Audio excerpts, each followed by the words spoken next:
Big match coming up.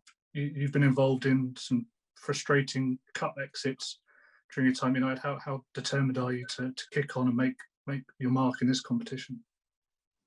Yeah, no, obviously we're going into this game with the mentality of winning it. We want to go through, and but it's a game where we want to go there and perform. We know it's going to be a tough game, but yeah, of course we want to perform and win the game so we can get a good result for the second leg. And obviously every time you play in a competition, you're there because you want to win it. And like you said, we haven't managed to do that in the past, but hopefully we can perform a bit better this season. James Cooper. Hi, Victor. The manager's talked about you playing in some discomfort, and you've talked about the back. I'm just wondering, how that is, and we're talking about goalkeepers all the time at the moment. Does it make any difference who plays behind you when you've got two good goalkeepers like David and Dean? I feel very comfortable with both of them. I think every time they play, they're performing at a very high level. So we have great goalkeepers, and I think that's always good for a team that you have that competition. James Thusrday. Oh, and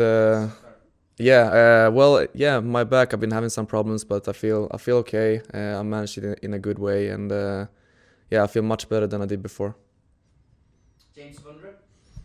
Victor, Harry Maguire played his 100th game for United against Brighton. How do you feel that partnership's coming together between yourself and Harry, and where do you feel like you're at with your game at the moment?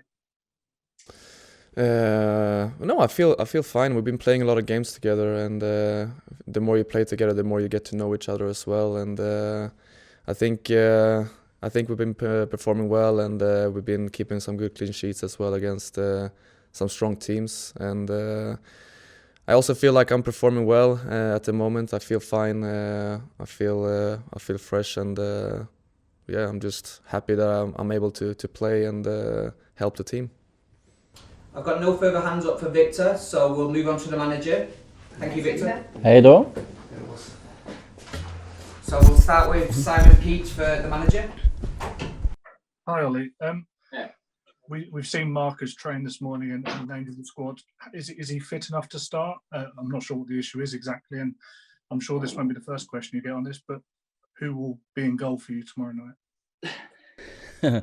I can't disclose the team now, of course. We're not going to do that. But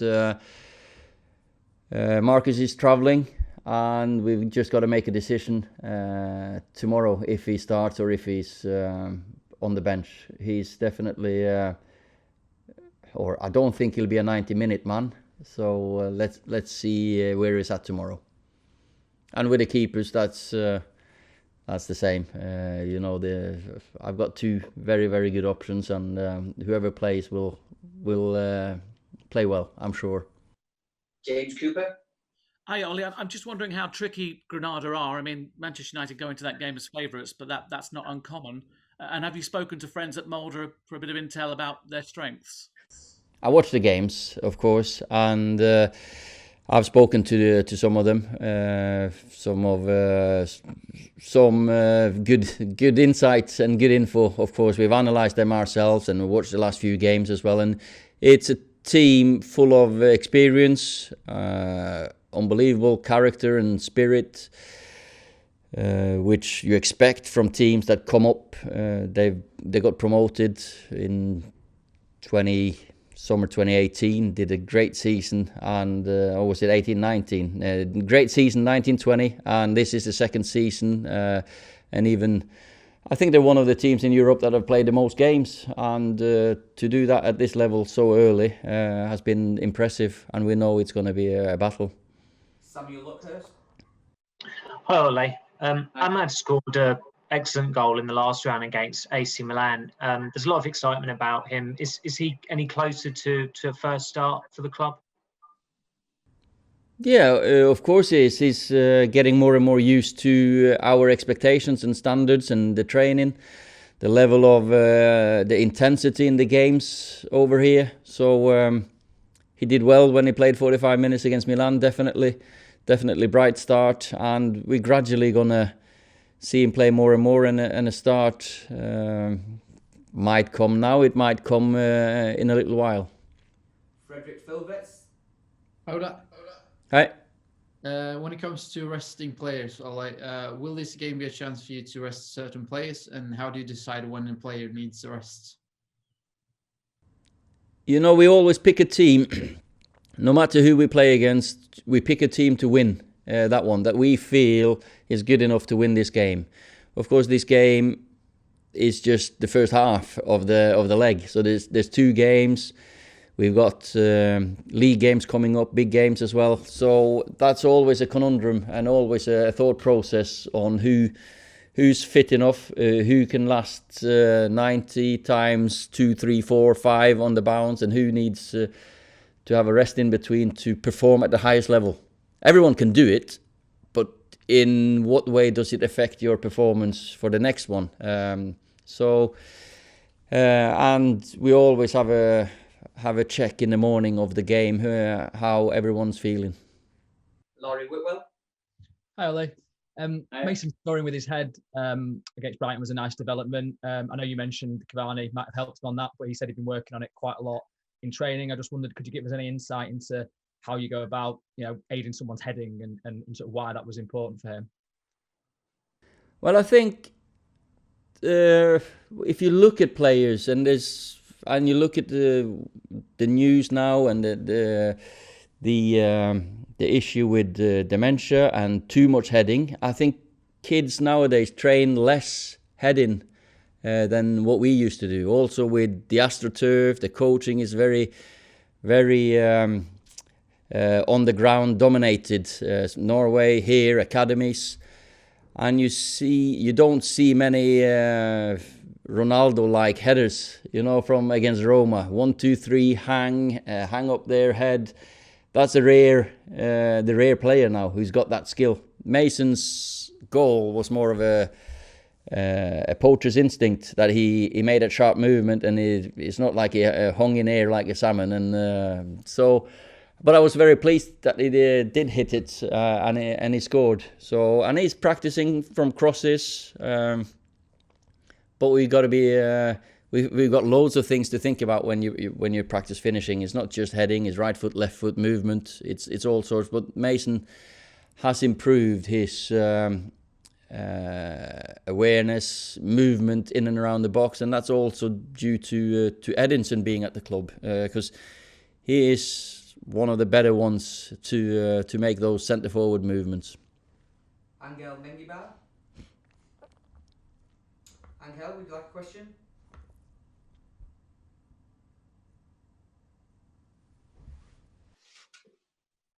No? Okay, we'll go to Chris Wheeler.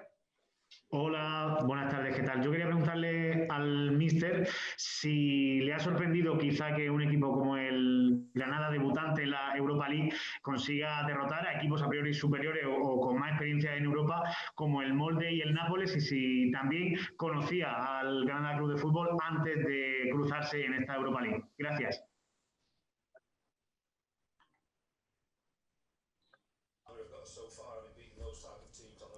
No, not surprised at all. It's unbelievable how much attitude, desire, team spirit, values how much that can do for a team, for players. And, they're very good at and better than most on the things that don't cost anything, which is just what I'm talking about. And I mean that as a compliment, because I think the value of a team spirit, camaraderie, organization is so important for a team.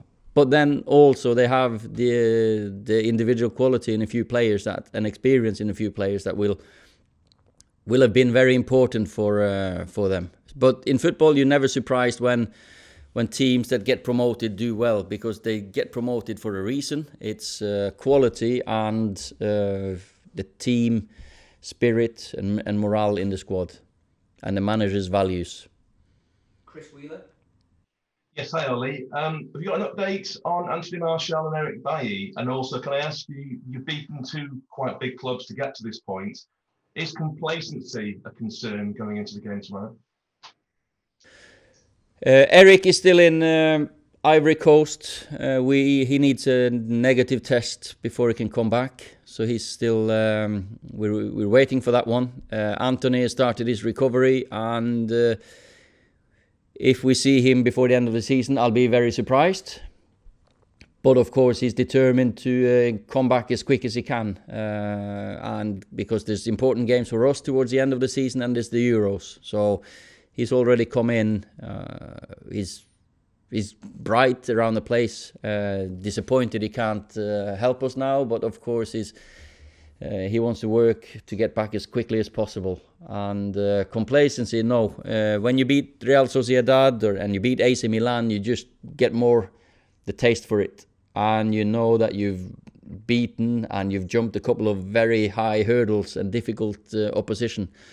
And Granada beating Napoli, going through in the group, beating Molde last time is of course a sign of a team that's got quality, and it's going to be a difficult game. We have set our eyes, of course, to get to the final and improve on last season, and we want to win this tournament. Paul Hurst. Hi Ollie. David's obviously been the club's number one for quite a long time. How did he take that news on Sunday that he wasn't starting against Brighton, and what does he have to do to get that regular place back at the weekends?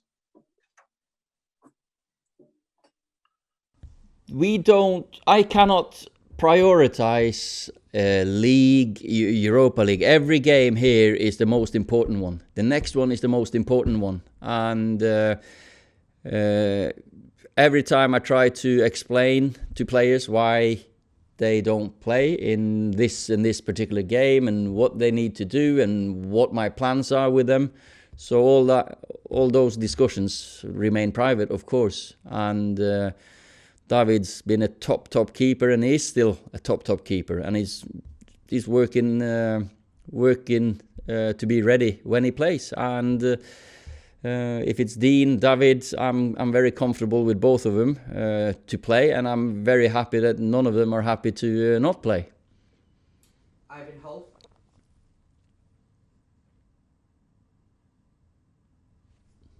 Ivan, you there? Just if you unmute yourself, Ivan. Can you hear me now? Yep. Hi, Ole. Can you say whether Anthony Elanga will be involved tomorrow and a bit on his development? Yes, Anthony will be on in the squad. He'll be on the bench. He's impressed when he's been in training with us. He was very unlucky, say 2 months back, or maybe even 3 months ago, when he got a bad injury, and he's worked really hard to come back because he was just due to move into the first team squad back then. He's got some X factor, some attributes that it's not like a gift, but he's got the pace and the acceleration and speed that he's got. That's a given for wingers, and when he's got that speed, he's always got qualities that I like. He's a goal scoring winger. He's confident. He likes to beat men. He can finish with his right foot, left foot, and he's got a great attitude. His appetite and hunger to improve. And when he's been training with us the while he's been here now, he's not been fazed by it, and he's been confident. So he is not there just for experience. He's there to be ready to play a part if he has to. Alex Howell. Hi, just wanted to ask how important this game is for United. Could you say it's possibly the biggest of the season? Oh, it's very big for us, of course. The cliche that the next game is always the most important. That we have to live by that principle. If you get a chance to play in a quarterfinal in Europe for Man United, every player know that this is a massive game and it's an important game for you. And for me as well, I'm the manager, and I know that. Of course, it's just the first half in a two-leg affair, but it's a big game for us. We have beaten Milan away, we have beaten Real Sociedad away, which have given us the foundation to go through, or we've drawn both against both of them at home in the second leg. So we know how this game can give us even more momentum. Dominic Dietrich. Hi Ollie, you okay? I just wanted to ask, when you come up against a side like Granada in the Europa League that you might not know as much about as the teams you play sort of week in, week out in the Premier League, is it quite a fun challenge as a coach? It's the Premier League, you watch games every weekend and you sit and you enjoy it, you watch match of the day and you just sit back and relax and you get a picture of the opposition. And then you analyze really tight or closely when you're going to play against them. Granada, I have to say, I've not seen them too many times before Molde played them.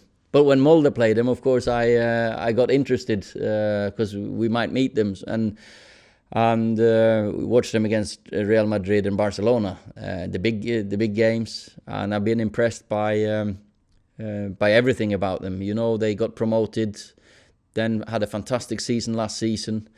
Then this season, you see they're up there and they beat Napoli, and you start to open your eyes a little bit.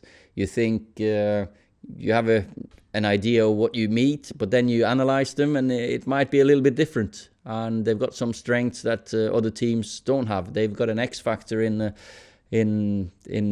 many ways that you wouldn't expect. Sorry, we won't have time for all the hands that are up, so we've got 2 more questions. The first from Mike McGrath, and we'll finish with Per Carlson. Hi, Ollie. Hi. With your 2 goalkeepers, do you see a healthy dynamic and relationship in training and between them pushing each other? Is it a slightly different dynamic to, say, Peter Schmeichel, who was always number 1? You know, when you're a part of Man United, and there's always going to come players in, and players who come in, they don't just come there to fill the bench or to fill the squad. Everyone's got ambition to take your shirt. I was there myself as a striker. We signed Ruud, we signed Diego Forlan, we signed Luis Saha, we signed loads of top strikers, Dwight York, Teddy Sheringham. The aim for me then is to prove to the manager that, okay, I don't mind you signing these, but I'm still important for you. I'm still going to give everything I can to play. And it's the same, right back, left back, centre forward, goalkeeper. David has had 10 fantastic years at Man United. Of course he has. And he's had challengers who always, of course, they want to play. Sergio, he probably played less games than he deserved. Dean comes in. He also gives it his all and best, because everyone wants that place in the team.